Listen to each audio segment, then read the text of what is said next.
Hello everyone, आपका स्वागत है मेरे YouTube channel the version of new study में। प्लीज़ मेरे the version of new study channel को सब्सक्राइब करिएगा। आज मैं आपके लिए लेके आई हूँ शिक्षा निदेशालय राष्ट्र राजधानी क्षेत्र दिल्ली की कार्यपत्रक 26। ये 24 दिसंबर की कार्यपत्रक है हिंदी की। ये अकबरी लोटा के बारे में है। हमने इसकी कई पिछली कार्यपत्रक भी कर रखी हैं। अगर आपको वो देखनी तो आप मेरे चैनल में जाके वीडियो देख सकते हैं। अब देखिए कक्षा 8 का है। चलिए हम शुरू करते हैं। लाला को काटो तो बदन में खून नहीं, ऐसी चलती हुई गली में ऊंचे तिमचले से भरे हुए लोटे का गिरना हंसी खेल नहीं। ये लोटा न जाने किस अंधकारी के झोपड़े पर काशीवास का संदेश लेकर पहुंचेगा। क्या होता है, हमने पिछली वर्कशीट में पढ़ा था कि लाला जाऊलाल बैठे तो वो अपनी पत्नी से लोटा एक लोटा पानी मांगते हैं। तो उनकी पत्नी क्या करती है, उन्हें एक टूटे हुए लोटे में पानी दे देती हैं। तो फिर देखो आगे क्या होता है। फिर वो 3 मंजिले पे खड़े, एक 3 मंजिले की बिल्डिंग पे वो खड़े होकर पानी पी रहे होते हैं। फिर उनके हाथ से गलती से कहीं लोटा छूट जाता है। कुछ हुआ भी ऐसा ही। गली में जोर का हल्ला उठा। हल्ला मतलब शोर उठा। लाला जाहूलाल जब दौड़कर नीचे उतरे तब तक एक भारी भीड़ उनके आंगन में घुस गई। जैसे ही वो नीचे उतरे तो उन्होंने क्या देखा, उनके आंगन में बहुत सारे लोग खड़े हैं। लाला जाहूलाल ने देखा कि इस भीड़ में प्रधान पात्र एक अंग्रेज है जो नक्शी से भीगा हुआ और जो अपने एक पैर को हाथ से सहलाता हुआ दूसरे पैर पर नाच रहा है। मतलब कि जो जिसके ऊपर लोटा गिरा होता है वो एक अंग्रेज होता है जो पूरा भीगा हुआ होता है हाथ से मुंह से लेके पैर तक, और वो अपने एक पैर को उसके पैर में एक पैर में लग जाती है तो दूसरे हाथ से वो उस पैर को सहला रहा होता है और एक पैर पे नाच रहा होता है। जाहूलाल जी ने फौरन 2 और 2 जोड़कर स्थिति को समझ लिया। गिरने से पूर्व लोटा एक दुकान की साइबान से टकराया। साइबान जो दुकान के ऊपर फटा पुराना कपड़ा या फिर कोई छप्पर सा होता है उसे साइबान कहते हैं, उससे टकराया गिरने से पहले। वहां टकराकर उस दुकान पर खड़े उस अंग्रेज को उसने स्नानोपांग कराया और फिर उसी के बूट पर आ गिरा। उस अंग्रेज को जब मालूम हुआ कि लाला जाहूलाल इस लोटे के मालिक है तब उसने केवल एक काम किया। जब उससे अंग्रेज को पता चला कि इसका मालिक जो है वो लाला जाहूलाल है तो उसने क्या करा, उसने सिर्फ अपना मुंह खोला और खुला ही छोड़ दिया। वो बोलता गया बोलता गया बोलता गया। लाला जाहूलाल को आज ही ये मालूम हुआ कि अंग्रेजी भाषा में गालियों का एक ऐसा प्रखंड कोश है। इसी समय पंडित बिलवासी मित्र भीड़ को चीरते हुए आंगन में आते दिखाई पड़े। फिर वैसे ही लाला जाहूलाल के मित्र जो थे बिलवासी पंडित वो आए वहाँ पर। उन्होंने आते ही पहला काम ये किया, अंग्रेज को छोड़कर जितने आदमी आंगन में घुस आए थे सबको बाहर निकाल दिया।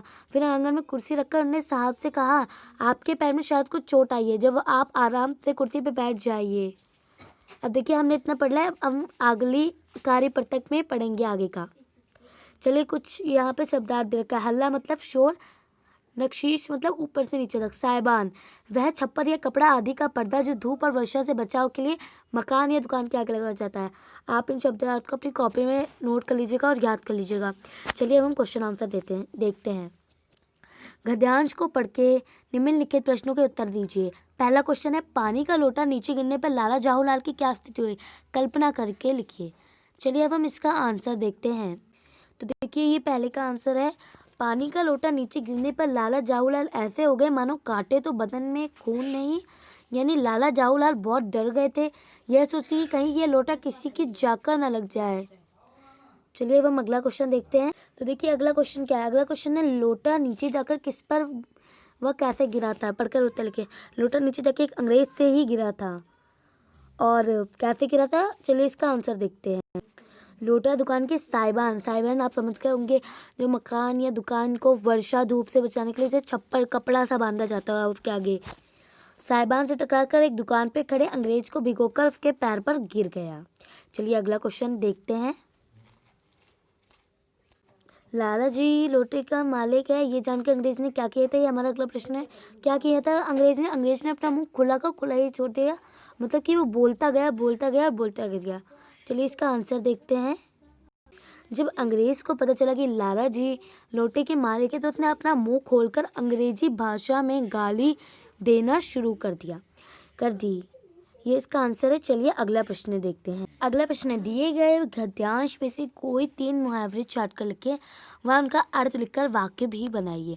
हमने यहाँ पे मुहावरे पढ़े थे कि लाला को काटो तो बदन में खून नहीं। चलिए अब हम देखते हैं इसका आंसर। पहला मुहावरा है काटो तो बदन में खून नहीं, अर्थ है अत्यंत डर जा। वाक्य का प्रयोग, चोरी करते पकड़ जाने पर रामू की ऐसी हालत हुई कि काटो तो बदन में खून ही नहीं। चलिए अगला मुहावरा और उसका अर्थ और वाक्य प्रयोग देखते हैं। अगला है दो और दो जोड़ना, अर्थ सारी परिस्थिति को समझ जाना।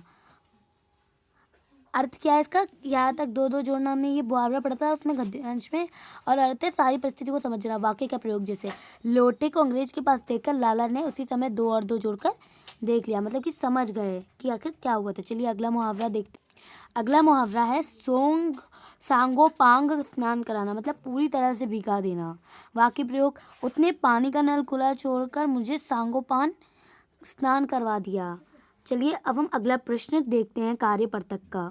तो देखिए अगला प्रश्न है, पांचवा गतिविधि दे रखी है। यदि आप अंग्रेज के स्थान पर होते और आप पर लोटा गिरा होता तो आप क्या करते? कल्पना करके लिखिए। अगर आपकी दूसरी कल्पना तो आप लिख सकते हैं। चलिए मैं अपनी तरफ से इसका आंसर बताती हूँ। अगर मैं अंग्रेज की जगह होती, यहाँ पे होती, तो एक बार तो मुझे भी बहुत गुस्सा आता, लेकिन बाद में मैं जानने का प्रयास करती कि ऐसा क्यों हुआ है। तो हमारी हिंदी की कार्यपत्रक 26 अकबरी लोटा यहीं पे ख़त्म होती है। अगर आपको ये वीडियो अच्छा लगा हो तो प्लीज़ लाइक करिएगा।